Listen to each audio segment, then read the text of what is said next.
Give me a moment, real quick.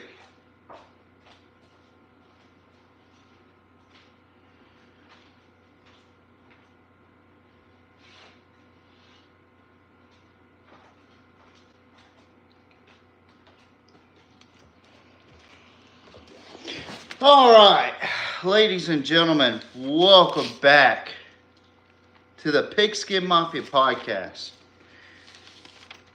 Christmas edition. Merry Christmas and Happy New Year's in the future video. Gotta tell you, I am very blessed to be around people that I know and love, and also my best companion in the world, Billy. She's a real sweetheart. She had her best Christmas present ever, which is a big bone, and here she is. Yeah, she's a good girl. But that's not why we're here. We're not only here for holiday traditional festivities and wishing everybody Merry Christmas, and also shout out to J-Mo. Merry Christmas to you, brother. Sooner rather than later. January 16th, he'll be back on the show, but I don't know when we'll have the show. But tune into that for the national championship. But right now, we're going to be talking about the NFL Week 16. I'm going to be honest. I totally forgot to look at all the games here, and yeah, so Broncos at Chargers. The Chargers ended up winning this game. Me and J-Mo both got that wrong. I had the Broncos beating the Chargers big, and J-Mo had a 10-point spread with the Broncos winning. But the Chargers came back and won this game, actually. So, good win for the Chargers, and that puts them in the playoff race for sure. Next game, the Texans taking on the Chiefs. Everybody knows, the Texans lost yesterday, but to the Ravens. But it's an early game swing. They faced off against the Chiefs. Now, Texans fans, I'm sorry, but y'all lost to the Chiefs again. Unfortunately, it is what it is. The Chiefs have your number, especially with Patrick Mahomes. So, yeah, so 0 for 2 for me and J-Mo, if it makes you feel better. Now we're about to go 0 3. The Eagles take on the Commanders. Thank you for the sub, Luhan. Hey, go over there. Go over there. Hey, go over there. Lay down. Lay down. All right, so the Eagles lose to the Commanders. Eagles fans are going to be crying about how they got cheated out of the game and yada, yada, yada, when really Jaden Daniels took care of business. Great win for the Commanders. And finally, the Vikings at the Seahawks. I don't remember who won the game, but me and J-Mo did pick the Vikings, and I think the Vikings did beat the holy hell out of the Seahawks. So, good win for the Vikings. So, that puts me and J-Mo at 1 and 3. So, that concludes that. Hey, go over there. Go over there. No, go over there. Girl, testing my patience already. Anyway, now we're going to move on to the bowl games, which there's only a few this time around. At 4 p.m., we're going to have the prediction show, the picks for these bowl games, and also the quarterfinals of the college football playoff. So tune into that later on today as well. So we're going to start off with South Alabama and Western Michigan. South Alabama played a really good game, and Western Michigan gave up a hell of a fight as well. What's up, Tub times 2 or 2 times? Me and JMO had South Alabama winning this game, and they won 30-23. It was a good win for the Jaguars, so good win for South Alabama. I'm just going by this quickly before I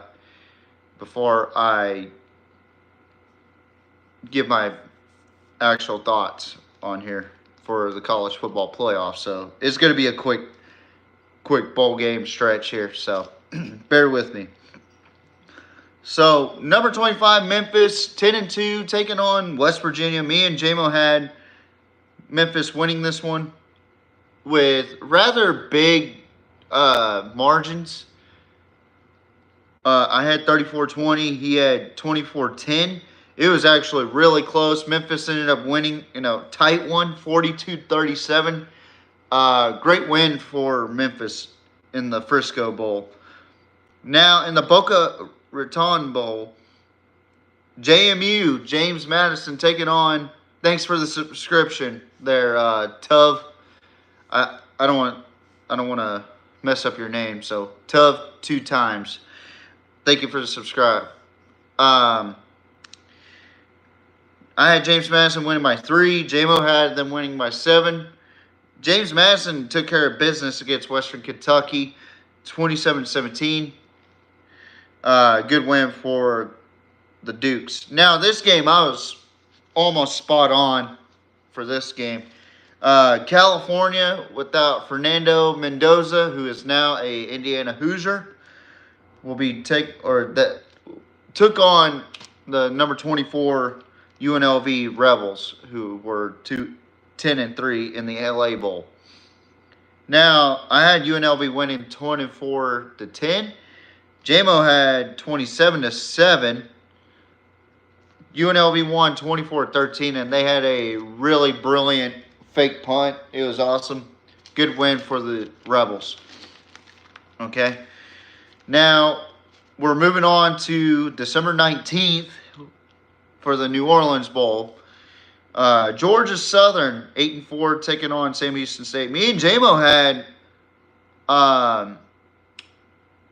Georgia Southern winning this game. He had it very close in double overtime, actually. He had it pretty precise. I had it 27-13. Georgia Southern was going to win, but I thought Sam Houston State was going to give a fight. They brought out a fight, but Sam Houston State ended up winning that game.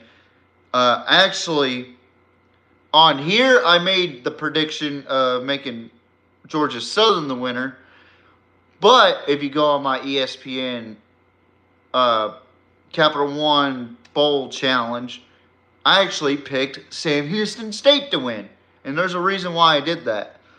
I thought that Sam Houston State, after my prediction, I thought they were going to actually win that game, like a couple of days in advance, because Georgia Southern had some guys go into the transfer portal that, thanks for the sponsorship, by the way. Yeah, so that was a really good game. 31-26, Sam Houston State beats the the Bearcats beat the Eagles. So good win for Sam Houston State over there in Huntsville. Shout out to Huntsville, Texas. In the Cure Bowl, December 20th, Ohio taking on Jack State, which JMO had. This was our first disagreement in bowl games, I'm pretty sure. Yeah, it is. I had Ohio winning 35-24. He had Jack State 35-31. Ohio ended up winning 30-27 in a fantastic matchup. I thought it was the same style, but who was going to be more physical in that game, and it ended up being Ohio. So good win for the Ohio Bobcats. Next game, I was very close on this game too, and so was JMO. The Gasparilla Bowl, Tulane taking on Florida. Now this game to me was a classic SEC not rivalry, but SEC matchup from back in the day for those old heads watching that used to watch this game. Um, but I had a feeling Florida was going to beat the holy hell out of Tulane, especially when Tulane's quarterback entered the transfer portal, Mensa. Uh, I had Florida winning 34-17, and JMO had the same exact thoughts, 27-10. But Florida ended up winning 33-8 in an impressive win over the Green Wave. Now, 3 days ago, December 23rd, in the Myrtle Beach Bowl. Now, me and JMO didn't expect this at all. Coastal Carolina taking on UTSA. Coastal Carolina at home, but they're the road team taking on the UTSA Roadrunners. I had UTSA winning by 10. I thought they were the much better team, much better coach team. JMO had UTSA in a close one, 21-17, but we were both wrong on the margin. UTSA won big, 44-15. They absolutely mollywopped Coastal Carolina in this matchup. The famous Idaho Potato Bowl. NIU taking on Fresno State.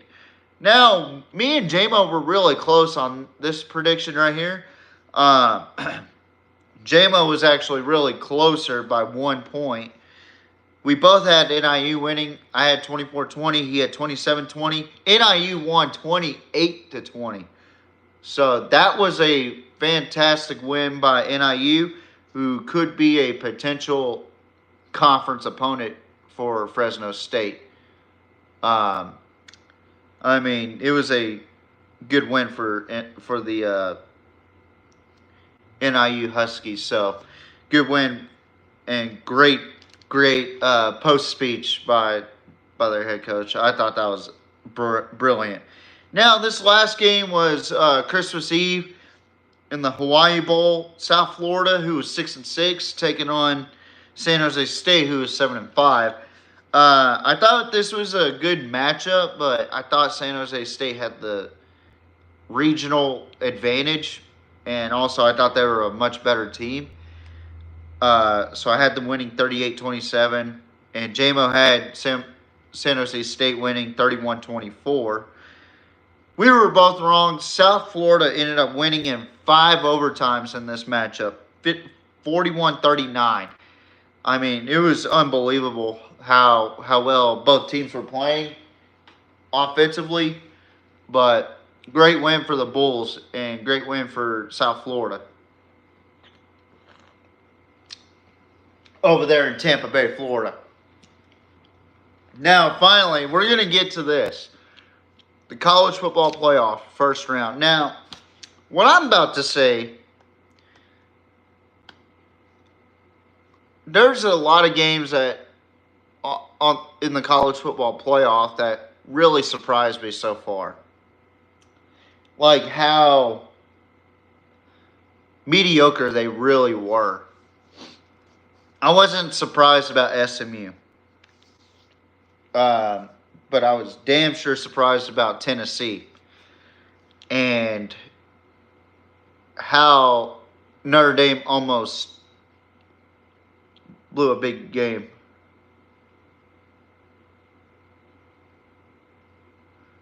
JB Productions, shout out to you. If they played in the playoffs, I don't think so. I think they had a horrific team, and you'll see on my prediction what I think about them going into this game against a red-hot Navy team that doesn't have anybody in the transfer portal, so we'll see. But I love the hot take, though. I love that hot take. But I just don't think it would happen. I was more or less really impressed with 2 teams with the way they played. Penn State and Ohio State. Now, why do I say Penn State and Ohio State? Two teams I said earlier this season that looked really mediocre against really mediocre teams. Well, here's the thing. In the first round, I didn't expect them to blow their opponents out like that.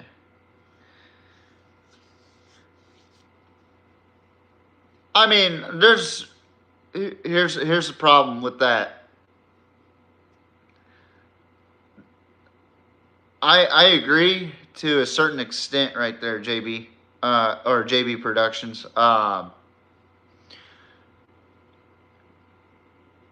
But you got to have a next man up mentality. You know, I trust me. We dealt with it over at Texas for a long time, brother. Like we had woulda, coulda, shouldas all the time, and now y'all are starting to have woulda, coulda, shouldas. I'm sorry, but y'all wouldn't have made it to the college football playoff just solely based on y'all's schedule. I know y'all beat Alabama with a horrific uh, lineup because of injuries, but the only reason why y'all were so competitive in a lot of games is because of y'all's defense.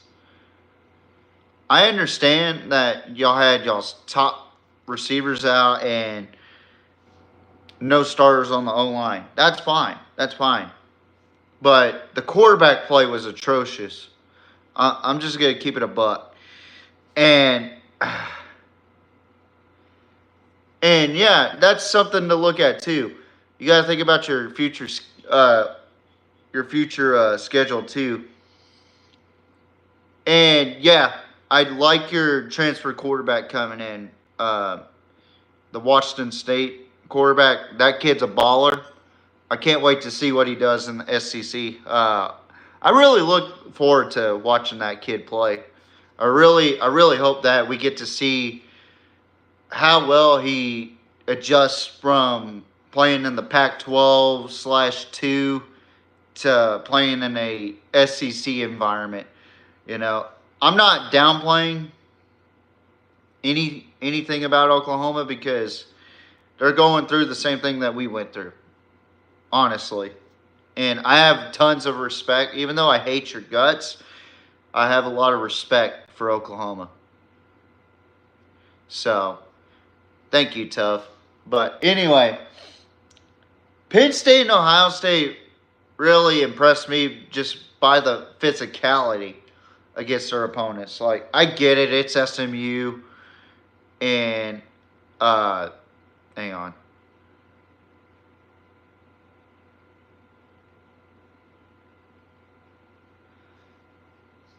Yeah, it's possible now after what just happened with the first round of playoffs, which I'm gonna get to that right now, if you guys don't mind, and then we'll chat more about what's going on with the transfer portal and how your teams are doing and whatsoever. But we're gonna start off with the first game that was actually played, Indiana and Notre Dame. Listen, before I get to these games, I was severely disappointed with the way these games played out. You know, I was really expecting more comparative edges between a lot of these teams. Clemson was probably, yes, I do. Her name is Billy. Uh, you expected these teams to be fired up to play in a playoff game. Honestly, there should be no reason why. There should be no reason why we should see a 4-0 stretch by home games. I understand home field advantage is a thing, but if you're a true playoff team and you're a true national championship contender, you'd go in that mother trucker and actually do something about it. But two teams in my mind did not deserve to be in the playoff. and you'll probably see her in a little bit. I'll bring her on at the end of the show. But anywho, there's actually 3 teams that don't belong in the college football playoffs. So here's the first one. Indiana, you do not deserve to be in the playoff. Notre Dame, actually, it was not even close to what the score indicated. 27-17, Notre Dame won. It was a complete fucking blowout as far as like the physicality standpoint. Scores do not indicate how bad these games really were.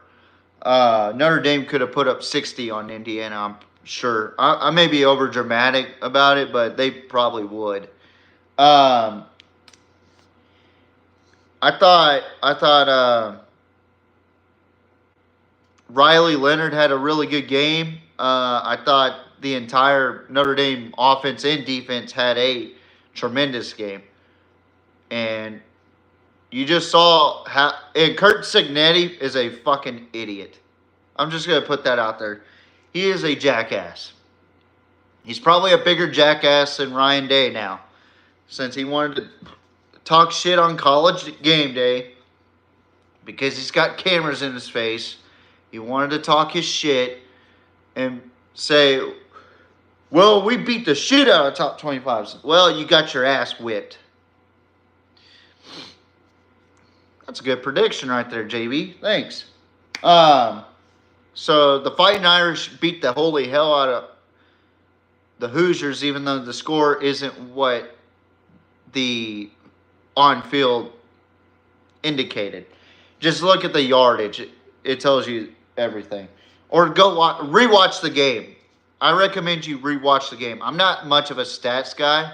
I'm more of a watch the field and watch the story instead of reading the story. You know what I mean? JB, I'm a Texas Longhorn fan. Anyway,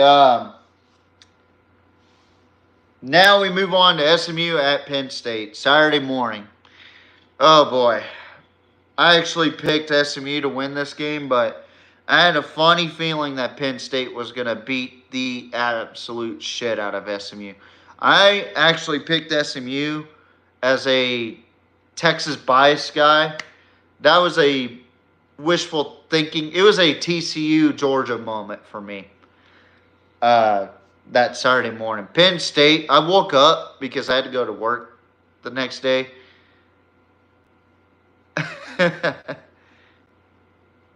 Hey, it's the experience that matters, JB. I never even went to a Red River rivalry. I hope I go next season, and hopefully I can have our podcast at the Texas State Fair, so that way we can showcase the show more.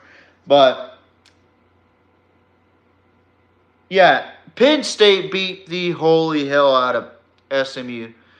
Like, I'll give you, for instance, and shout out to Stone Cold Steve Austin for this. Do you remember when WWE used to do chair shots? And I mean, like, actually sell the chair shots, like they would beat them over the head and whatnot. That's what Penn State did to SMU. They beat them over the head with a hammer. Okay. Oh, thanks, John. I know that.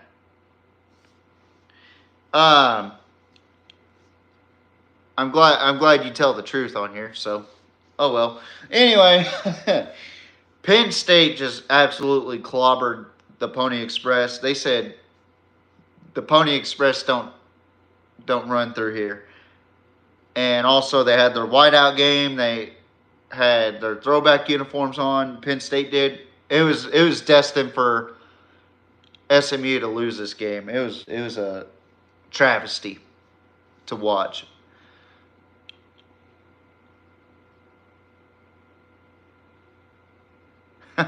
Thanks, JB Productions, for backing me up on that. Next game I'm going to talk about, my Longhorns took care of business, I would say, against Clemson, the ACC champions. And back to what him edits, check that later on today. Yes, I do love football. Check me out later today as I will give out my picks for all the bowl games and college football playoff quarterfinal predictions. But back to what JB Productions said, he thinks that the conference championship shouldn't get a bye, and I absolutely agree with that. I think it should be the 4 best teams that get that spot, and I think Texas is one of the best 4 teams. But it is what it is. And Clemson being at that 12 spot didn't make much sense to me either. I thought the top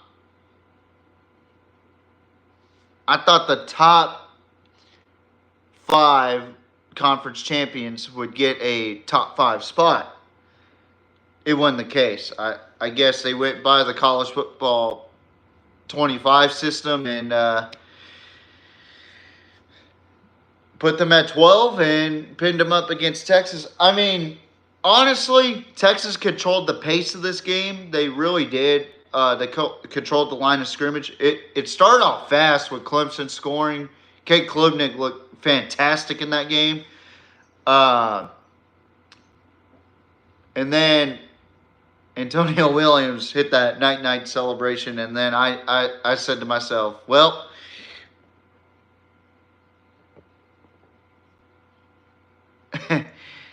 I love what I'm seeing in the comments, by the way. It's hilarious. And shout out to JB Productions. As soon as Antonio Williams hit that night-night celebration, I knew it was game over for Clemson. In my honest opinion, it may sound a little bold and douchebaggy to say, but I had no fear in this game. Like my buddy Richard, shout out to Richard Rowley, or that's not his real name, but I'm not going to say his real name, but Richie Rowley, my good friend in our local town here in South Texas. He called me and was nervous about this Clemson game. I was like, why are you nervous? This ain't nothing. Hey, I appreciate the sub, JB. And just do what you can, man. Do what you can. Start now if you want. And start off with a phone and just do videos, man. Talk about football. Talk about what you love, you know. So, Lions are goated, says diehard Lions fan here. It's our year. It looks like it. Y'all look like the best team in the NFL right now. I'm not even lying. I ain't even lying here. It's probably you or the Bills right now that look really fantastic this season. But yeah, Clemson looked like they're starting to come back after a 31-10 deficit. Oh, you're a Commanders fan. Well, I'm a disappointed Cowboys fan. So congratulations to you guys. Long time coming for the Commanders. I mean, Redskins. I mean, whatever y'all want to call yourselves. But anyway, it looked like Clemson was starting to come back in the fourth quarter, and then Jaden Blue hit that beautiful 77-yard run for a touchdown, closed the game out, and the defense made another beautiful fourth quarter stop right there. Beautiful. Let me get to that after this last game. This last game is the reason why we need to reevaluate who we need to put in the playoffs. Tennessee at Ohio State. Now, I picked Tennessee and J-Mo picked Tennessee. Now, my alter ego is what I like to call him, but he's not really an alter ego. He's just a made-up person that we've made on the Pigskin Mafia podcast. If you go back and watch our podcast, it's the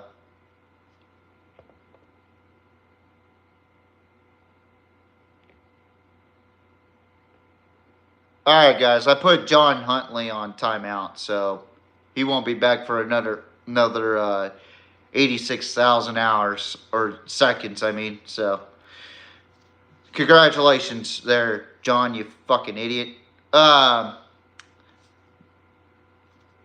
Anyway, Tennessee is one of these teams that I thought was going to be a dark horse in the playoff.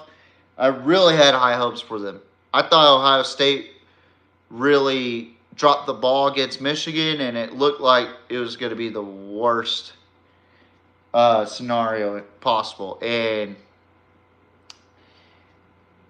Mel Kiper Sr., the alter ego of TJ Riddell, and JMO had to deal with him during the prediction show. He actually went 4-0, and I went fucking 2-2, and JMO went 2-2. Something ain't right here. He's part of the CFP committee, I think. But anyway, Ohio State absolutely, figuratively busted a nut on Tennessee. And don't take that out of context, folks. What I mean is they beat the shit out of them. But since they're the Buckeyes, and that's a nut, yeah, pause. They beat the shit out of them. And that's why I said that. So, context matters.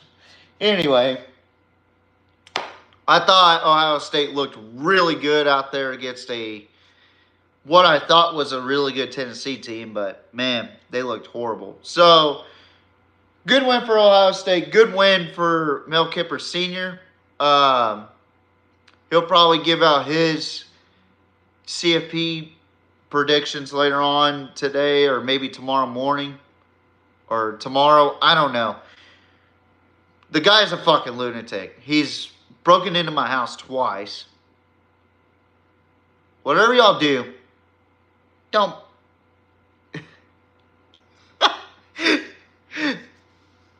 That was funny. That was funny. Lions go to. Lions are go to. But, yeah, I mean, in all seriousness, the CFP first round was just absolutely horrendous to me. I thought the best game was Texas and Clemson. But even then, I was like, man, we're controlling the pace of the game. It's really, and you hear these commentators saying, you talk about all these games, or all these fans saying it's the first round's a dud. First round's a dud. Stop saying it's a dud. Well, I'm with Kirk Herbstreit on this. Maybe we should put the best damn teams in there. I think it should be Lamar this year, honestly. Lions are goated. But we should put the best teams in the playoff. And in the porn industry, sex sells. So anyway, I'm not getting monetized, so I can say it. But I'm gonna read y'all's comments real quick. I know I missed some. Daywell says he loves the Steelers, and the Steelers deserve a playoff. And you're absolutely right. I'm a disappointed Cowboys fan. Y'all do deserve that playoff spot. Even though y'all have lost a couple of games here as of late, y'all are still putting on hell of a performance. And also a question from Lions Are Goated. Thoughts on the Cowboys being eliminated from the playoffs? I expected this. I really did. Especially after Dak went down. I really expected this outcome to happen with the Cowboys missing the playoffs. They deserve it. They're a team full of superstars that underachieve. They're a bunch of underachievers that want big money contracts that don't play the game. Instead of building a franchise like how Dan Campbell did with the Lions are goated. I see a franchise going after these washed up has-beens or going after guys in the draft that we don't need, or don't go after guys like Derrick Henry that would have fit our offense perfectly, but go ahead and get Zeke. So, in my honest opinion, I don't give a shit that we lost or that we missed the playoffs. We deserve it.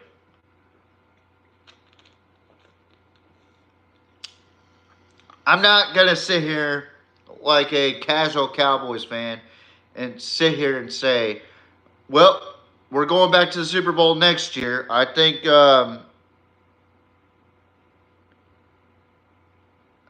and honestly, I have to agree with that. I really do. And I don't know why it hit your comment. I unhit it. I unhit it for me to see. But I just think the whole fucking team's trash because it's a bad nucleus, as Coach Jason Brown would say, which I would love to have him on the show, so that way me and him and JMO could talk about his days at JUCO football. But yeah, absolutely dumpster fire over there at Dallas right now. I would much rather be in a Houston Texans situation right now, where they're actually contending for a playoff spot and actually won the division a couple games earlier. Yes, I will allow that this year, because the Cowboys are absolute fucking ass this season. Like, I haven't watched a full game. I have not watched a full game of the Cowboys this season. It was hard for you. Okay.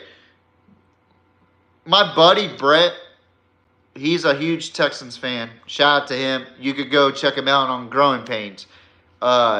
He plays in a band. He plays a guitar or bass or whatever. But he's a huge Texans fan. He invited me over to his mom's, and we were eating dinner over there, and we were watching the Cowboys and Texans game. You could see me do this, and I'm just like stressing the fuck out. Like, I'll be honest here. It's so bad that it makes my hairline look good. Like, that's how bad the Cowboys are playing right now. Like, my hairline could get better playing time than what Dak or Cooper Rush can. So, yeah. You know what? I applaud you guys for that. Y'all whipped our ass and took care of business.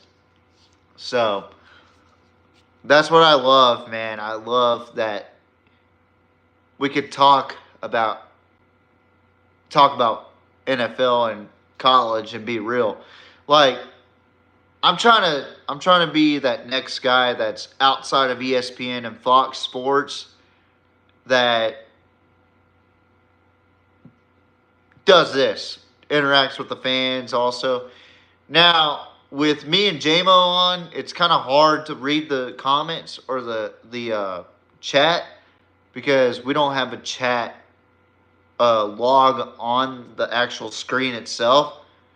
So, you know what? Lions are goated. I actually have Texas winning the national championship and actually meeting up with Georgia again, but I don't know. We'll see through my predictions for the quarterfinals, college football playoff quarterfinals in about 5 hours. So tune in 5 hours for my quarterfinal picks. And also, I got the next set of bowl games, which is about 25 different bowl games that I'm going to go through. And I have JMO's picks in, so that way we're not giving out scores because of the fact that it's going to take way too fucking long. And I just want to breeze through these podcasts about an hour's worth. And then later on tonight, I'm actually going to be on a different show called Riding High with Lucky Lamar, based out of Corpus Christi. Shout out to Riding High Sports and Riding High Podcast in general. They do an excellent job over there. But yeah.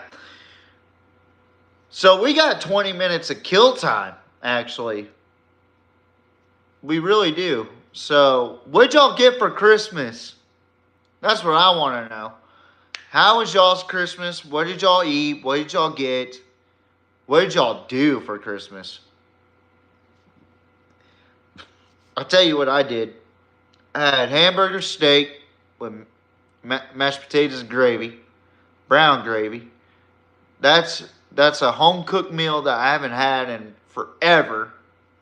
That I requested, and also the family had stacked enchiladas, which I'm not a real good eater as far as like spicy food or whatever. I like enchiladas, but I can't do spicy. Yes, I am a puss, if you want to put it at that way. But it was a great dinner and great time with family and friends. I had the best Christmas card ever. It's a Christmas card with Santa's butt crack or ass crack, and then you open it up and he starts farting out, which was hilarious. I had a fun time with that Christmas card. So, what'd y'all do for Christmas? What did y'all get for Christmas? What did y'all eat? Because I'm telling you what, the older you get, the more you just don't care. I'm on Ross St. Brown, Tim Patrick, Sam Laporta, and a throwback. Woo! That's nice. That's real nice. Yeah, that's awesome, man. A throwback Lions beanie? That's pretty badass.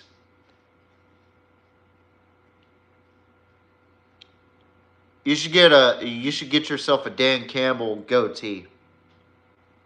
I think Dan Campbell represents Detroit really well. He looks like a lion. Like, if you actually look at his face, he looks like a lion, right? Am I the only one that sees it that way? He looks like he's built like a goddamn lion. Like an actual roar lion, you know? What is he, like fucking 6'3", 240? He's actually from a town known as Clifton, Texas, that I played against back in my middle school years, and I was fullback and linebacker. He actually played high school there against my dad, I think, in the early 90s. So, a little fun fact right there. So,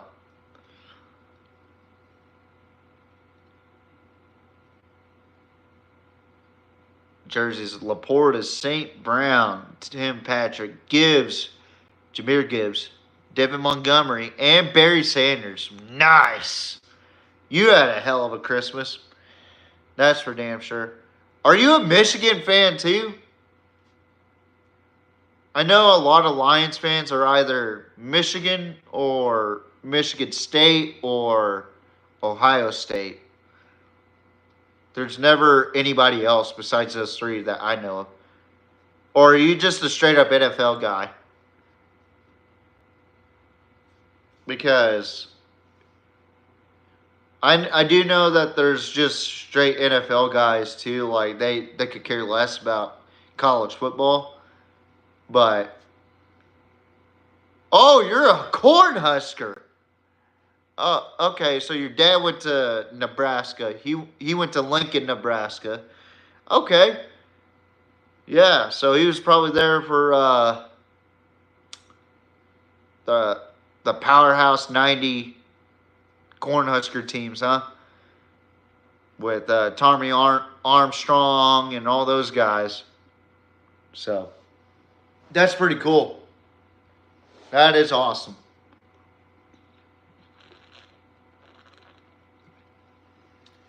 Ugh. Glass bottle Coca-Colas. We got 15 minutes to kill. You know, I haven't had a show like this in a long time where we had time to kill. I'm going to one of their games next year. Yeah. Are you a Dylan Raiola fan? Do you like what he's doing as far as like his Patrick Mahomes persona? Or do you think he should be himself? I think he should be himself, but I'm glad he has a good role model to look up to. I'll say that right now. Now, I don't think Mahomes is the best quarterback in the NFL, but I do think that, yeah, be himself. Yeah. Now, if he's being himself, that's a little weird, but I'll accept it. But I ain't going to freak out over it. And what's the deal with Travis Hunter's girlfriend or whatever? Like, I don't know anything about it. Like, everybody's calling her a gold digger and all this other shit. I'm just like, I don't care. I just care about what he does on the field.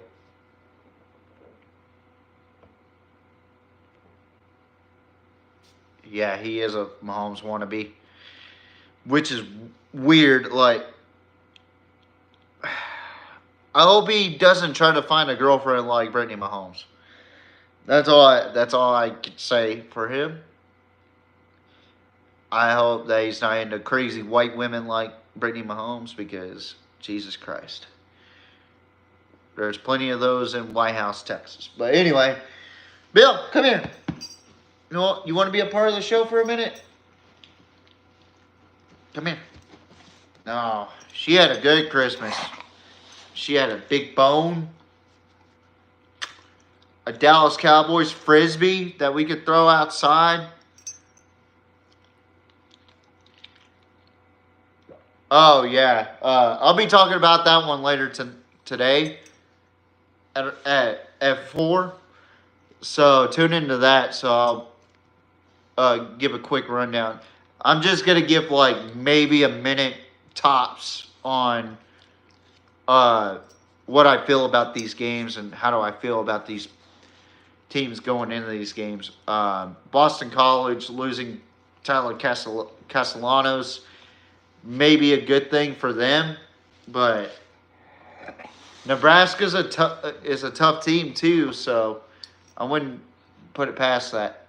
I go for Texas. I am a Texas Longhorn fan. So if you see me talk more than 5 minutes about the Texas Longhorns, then that should be yeah, it makes sense. Yeah. And Billy, for some reason, she's a goddamn Georgia Bulldog fan. I don't get it. I'm just kidding. She does, however,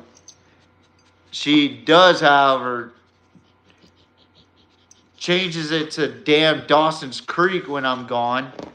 I don't know how the hell you still do it. I put it on Gordon Ramsay channel, and then she puts it on fucking Dawson's Creek. Yeah, I mean, I don't know. It's gonna be a very interesting prediction show. But I'm not going to give out my scores because I don't have scores. I just have picks this time. So, and Bill.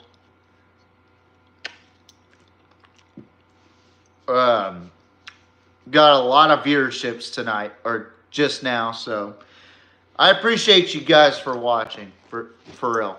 And we're 10 minutes away from closing the show, but we got enough time to kill on here just to sit and talk. So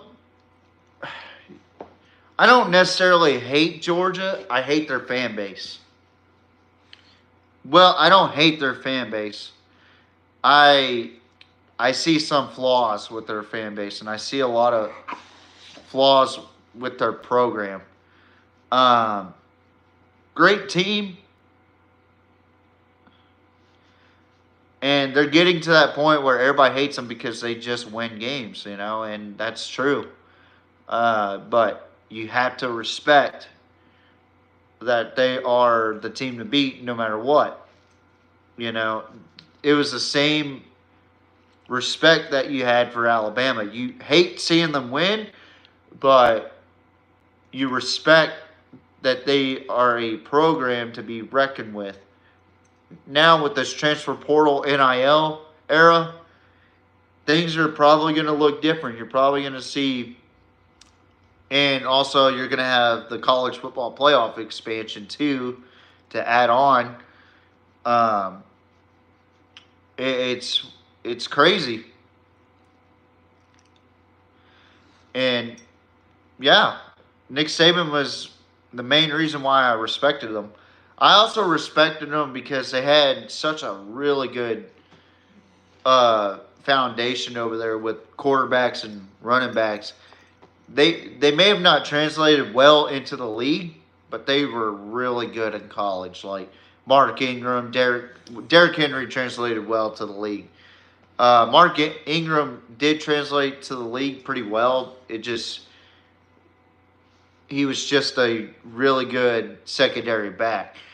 A.J. McCarron, who I respect, like if you sit down and watch him talk about football, you just admire what he says. And yeah, Tua and Jalen Hurts did too. Like they've translated well. Contrary to people's beliefs, they've translated well. In my mind, I just think that they have some things to work on,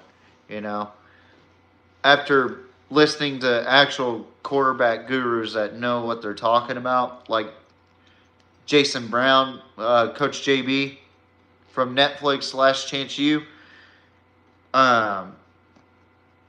you gain a whole new perspective on that. So Billy's a Gator today. I don't know why.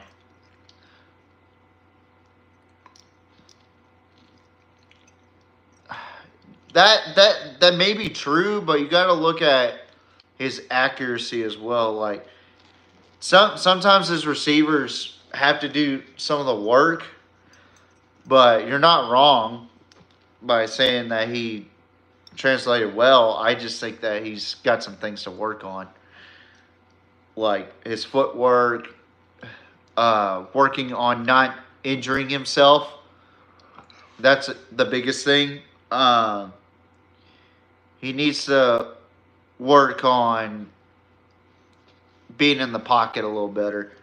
But I think he's a good quarterback. I really do. But is he on the level of, I don't know, Joe Burrow?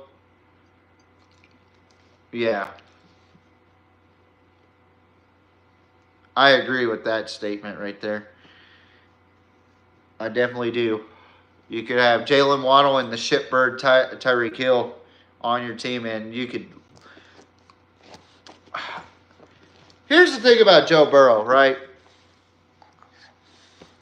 I like Joe Burrow as a quarterback. Hey, go over there.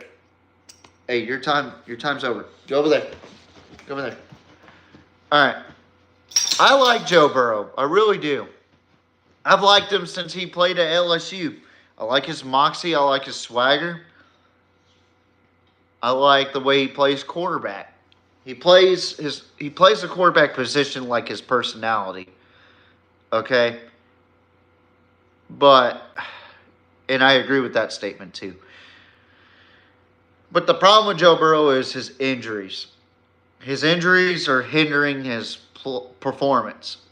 And also, he doesn't have the best line in the world.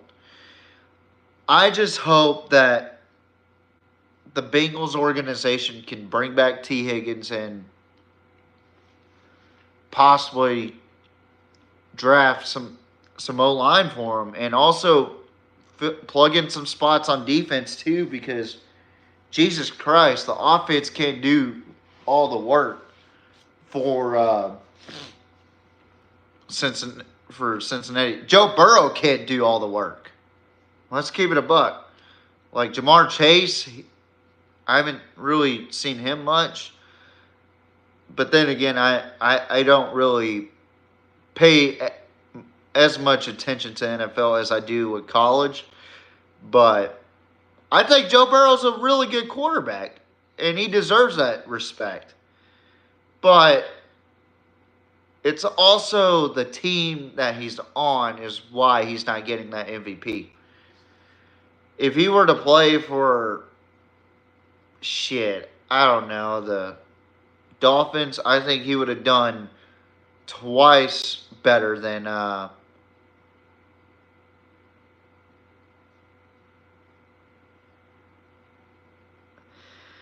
it's really their offensive line, and their secondary's not too great either. Like, Taylor Britt's all right, but other than that, who else do they got? And also, their front seven is lackluster too on the defensive side. So I don't know.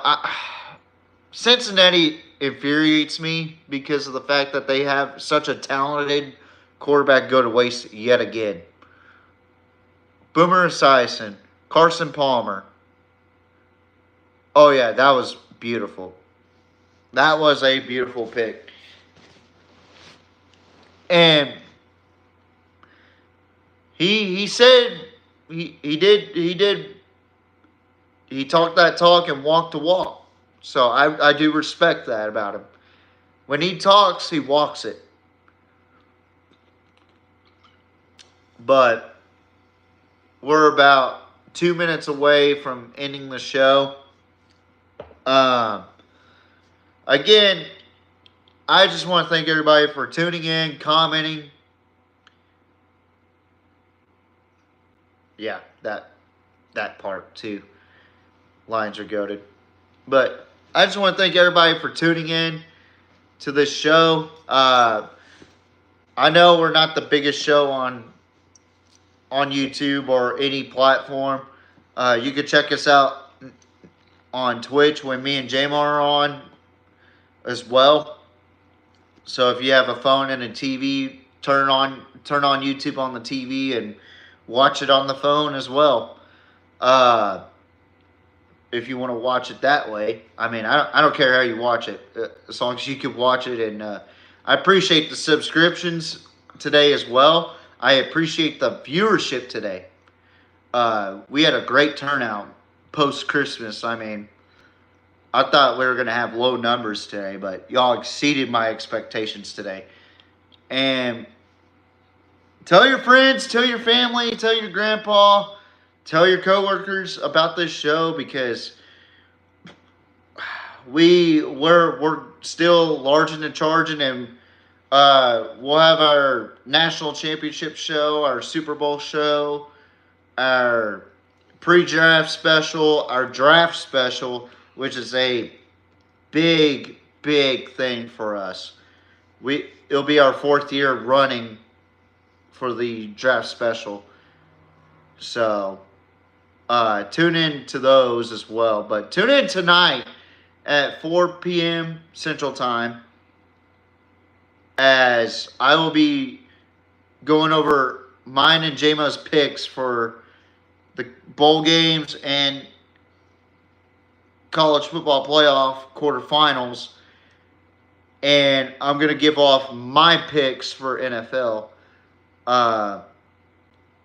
Unless I find a way to get him for the picks. I haven't even decided what games I want to cover for the NFL just yet. So, yeah,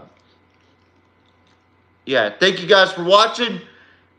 Tune in tonight or today at 4 p.m. Central Time for the college football playoff predictions, picks, and bowl game picks and predictions, and NFL Week 17 picks and predictions. So, goodbye, mwah, and good night. Bang! Toodaloo.